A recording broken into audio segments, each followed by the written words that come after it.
Cubs spank the Cardinals, and Matthew Boyd gets a high honor. Let's talk about it.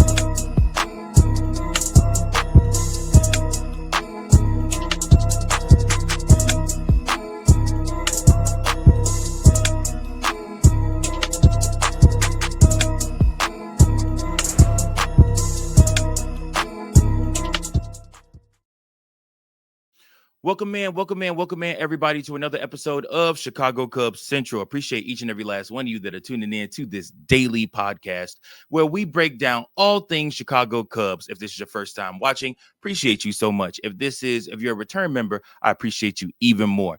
And also, guys, if this is your first time, please go ahead, hit that like, share, and subscribe button so that you can join the C3 family. That's right, the Chicago Cubs Central family, where we talk all things Chicago Cubs, the official voice of the the official home of a Chicago Cub fan. Dang, I'm tweaking.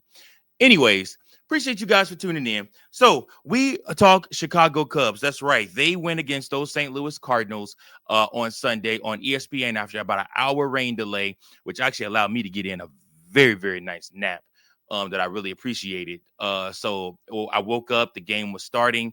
And the Chicago Cubs immediately began to put belt to ass again on these St. Louis Cardinals.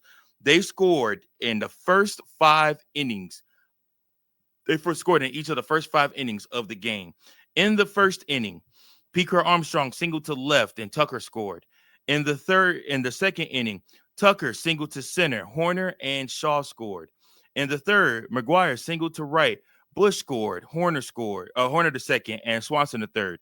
Also in that third inning, Shaw grounded into a fielder's choice to third. Swanson scored on a throwing error by third baseman, and McGuire to second, and Horner to third. Hab grounded out in the third to first, and Horner scored. Shaw to second, McGuire to third, and then Tucker hit a sacrifice fly to center, and McGuire scored, and then Shaw to third, and then Suzuki doubled to left, and Shaw scored, and then Horner tripled to left, and Swanson scored. And then McGuire grounded into out to shortstop, and Horner scored. And then also in the 5th inning, Seiya Suzuki got his 25th home run of this season. That's right, his 25th home run of this season. He is leading the MLB in RBIs. And we're going to talk about Seiya Suzuki here in a minute. But first, I have to just gush about the fact that one thing that I noticed that I hope you guys noticed when I mentioned all the scoring, whenever I do the scoring, I normally say both teams, right? Well, that be because the Chicago Cubs blanked the St. Louis Cardinals in this game scoring wise, embarrassed them on national TV on ESPN Sunday Night Baseball. They took care of business, and they showed the Cardinals that we not only run this division, but we run you. That's right. So with that being said, Chicago Cubs did what they had to do, take another series. This ends the homestand. They go out on the road against the Minnesota Twins and against the New York Yankees. Shout out in this game to Matthew Boyd. Matthew Boyd pitched 5 shutout innings in this game, allowing 3 hits, 0 earned runs, 1 walk, 9. Count them. 1, 2, 3, 4, 5, 6, 7, 8, 9 strikeouts on the day that he was named to the National League All-Star game. He will be a part of the National League team for the All-Star game. Congratulations to Matthew Boyd. He has held the Chicago Cubs down. That man's ERA is 2.52, and he has been dealing for the Chicago Cubs. He's been somebody that's been dependable, somebody that we can't rely on, somebody that we know can come in when the chips are down. He comes out and he gives his all every single time that he pitches for the Chicago Cubs. And even if he doesn't have his best stuff, which today he got those 9 strikeouts, but it didn't come easy. I'm still amazed that he was able to go 5 innings because his pitch count was pretty high.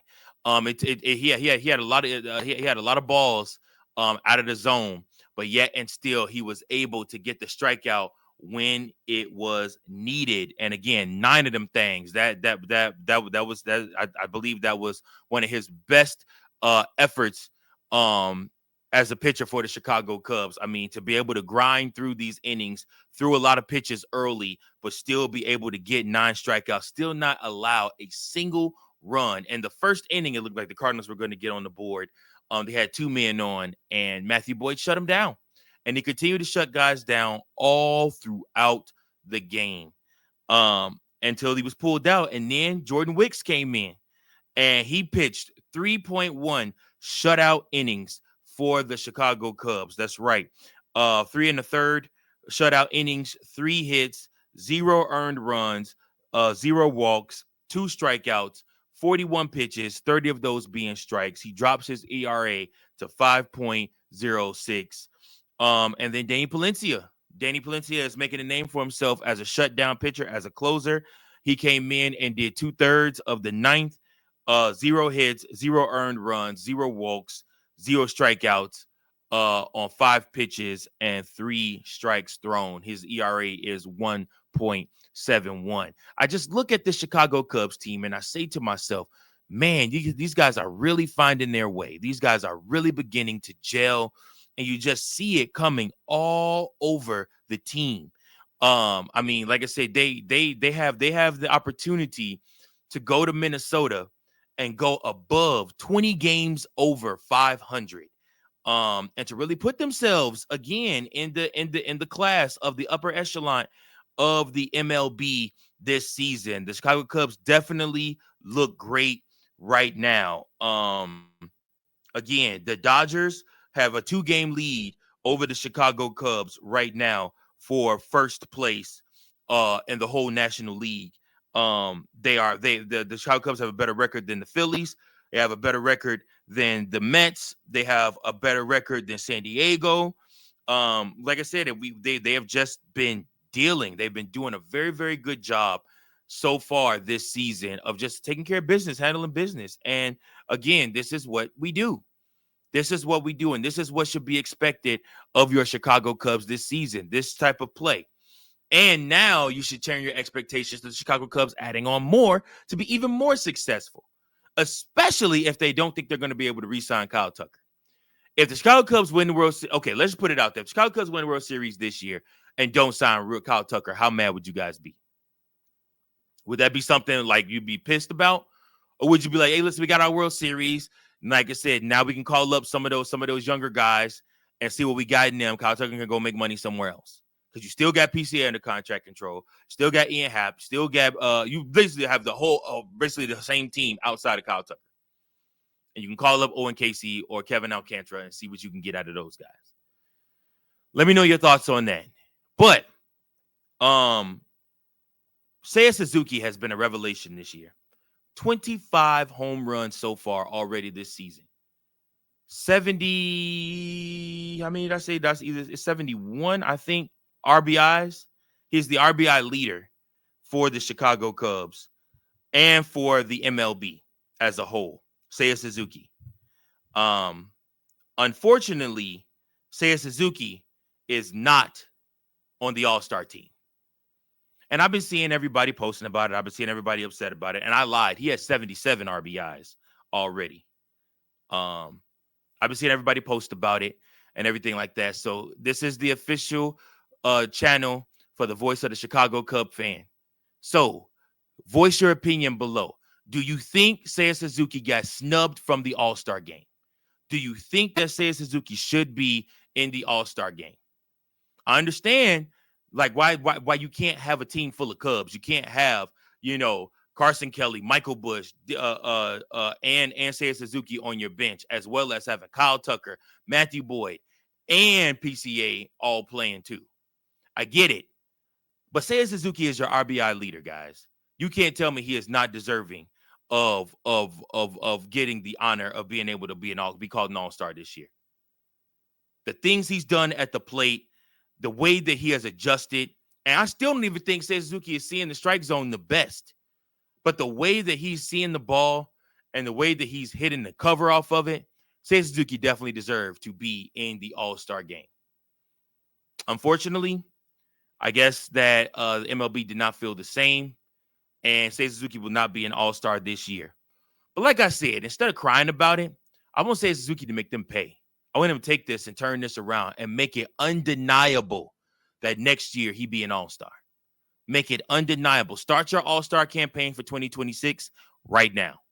make it undeniable that you should be an all-star. Have an unforgettable 2025 season leading into a 2026 season. Make some noise. Do what you do. Knock the cover off the ball. Load up on those RBIs. Hit home run balls. Be one of the reasons the Chicago Cubs team goes far.